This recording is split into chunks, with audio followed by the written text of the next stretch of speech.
Because I'm going to be able to start writing stuff down, and then I'll have some material to work. If you could just get out of the light and just run that by me one more time. Well, it's very simple. Let's take the religious aspect out for a second. People don't want to believe, there's a lot of people out there, especially atheists, who I maintain are just angry Christians. Atheists refuse to believe in God or anything that has to do with God. Okay, fine.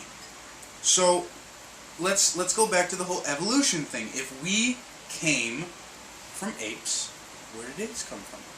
Now, most scientists that study this will argue that, apes evolved from a single-celled organism into the apes that they became, and then eventually they evolved into us. I said, okay, well, where did that single-celled chromosome come from? Now, I'm not a scientist, so I don't know the technical aspects of it. I couldn't walk you through it step by step, but basically they'll backtrack it all the way to the Big Bang. Their theory is that there was nothing, and then some imaginary force farted, and all of a sudden there was something, and it expanded and expanded and expanded, kind of like if you fart in a room and it just kind of wafts everywhere. Okay. What caused the fart? What caused the fart? That's what I'm asking. What caused the fart?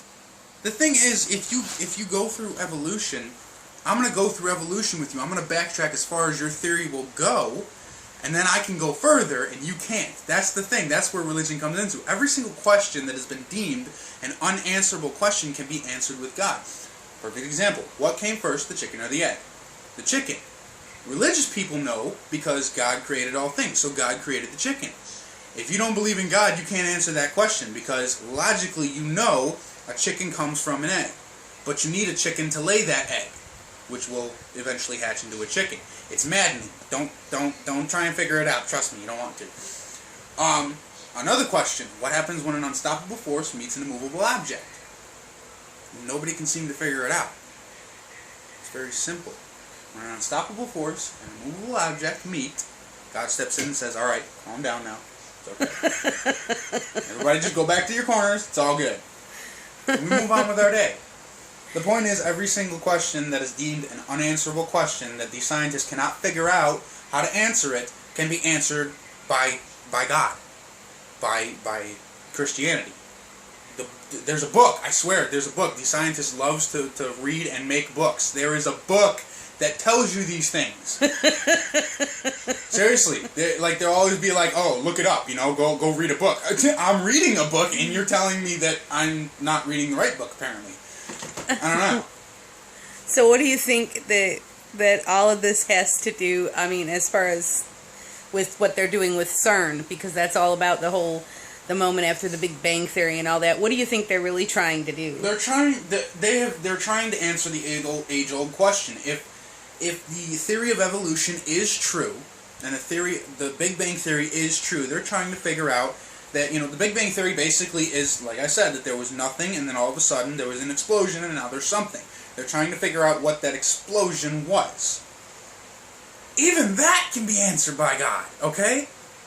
We know, as Christians, God is all-powerful, He can do all things. Clearly, if we believe that, then obviously He's capable of spun into existence right now. Clearly.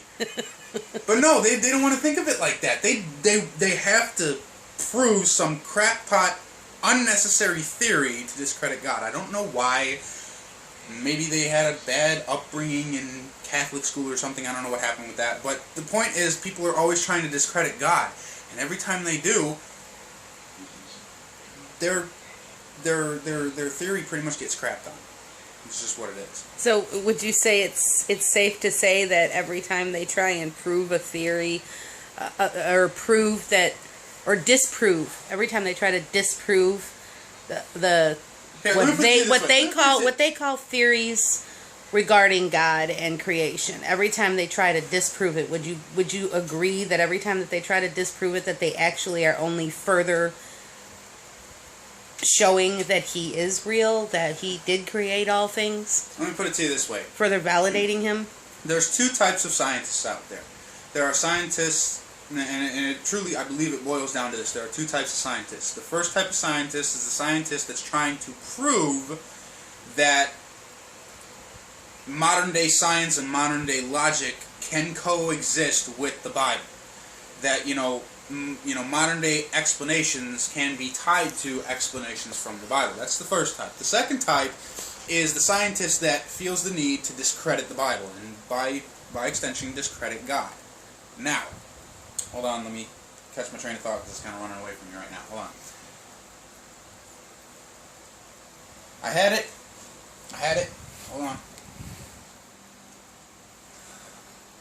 Oh, okay. I know what I was saying. So, one of two things happens in this situation. All right. Now, when a scientist or whatever profession they are, I don't care why they get paid. Whatever they're doing, when they come close to figuring out the answer to a theory, to actually proving it, and it doesn't pan out, one of two things happens. Number one, they missed a step. These are the scientists that are trying to discredit God, and because they tried to discredit God, they left out something from God, from the Bible, that needed to be in there to answer the equation. And their equation just got screwed up because of it. It's like you forgot to carry a 2 somewhere. The second instance where you came close to proving a theory and it doesn't pan out is very simple. You came close to proving something that God did not want you to know yet, and God said, no spoilers, and kind of just stirred up the pot a little bit so it screwed you up. It's very simple. If you're meant to know something, you're going to figure it out. Okay, God says, ask and you shall receive. Those who seek knowledge will gain it. Doesn't mean you're going to gain it right away, people. Alright, you may have to wait a minute.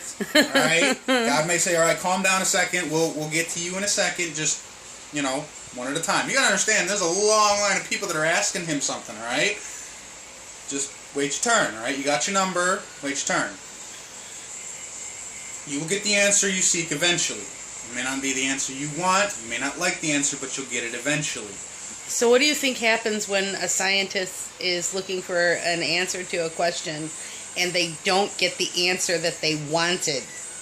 Do you think they sometimes get other answers and they go, no, that's not good enough? Let me explain something to you. There is a reason that Einstein had this crazy hair. It's not because his hair was normally like that. It's because he went and he tried to prove a theory and he couldn't prove it because he left out a piece that came from God that he decided, nope, we're not going to do that. And he went like this.